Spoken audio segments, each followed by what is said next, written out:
সারা রাত জেগে এগুলা করবা, মানুষের ঘুম নষ্ট, হার্টের পেশেন্ট আছে, এইটা আছে ওইটা আছে। সামাজিক প্রতিবাদ করবেন, একদম সামাজিকভাবে প্রতিবাদ করবেন। এগুলো বন্ধ না করতে পারলে আমাদের সমাজের নূর নষ্ট হয়ে যাবে। এখন যে কথাটাই আসেন, এই 60-70 বছরে কত পাপ করেছে হিসাব নাই। এই পাপগুলো লিস্ট করেন, দেখেন চোখ দিয়ে পানি ঝরতে থাকবে। আমার কথায় নারাজ হচ্ছেন? এই পাপগুলো লিস্ট করেন, চোখ দিয়ে পানি ঝরবে, আল্লাহ আমাদেরকে মাফ করে দেন। সবাই বলি আমিন। কত কবিরা গুনাহ হয়েছে, কত সগীরা। তবে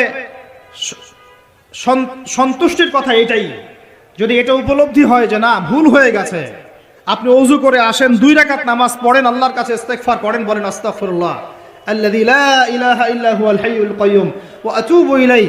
আল্লাহ পাক এক মুহূর্তে আপনার সব পাপ তো মাফ করে দিবেনই, সব গুনাহকে নেকি দিয়ে পরিবর্তন করে দিবেন ইনশাআল্লাহ।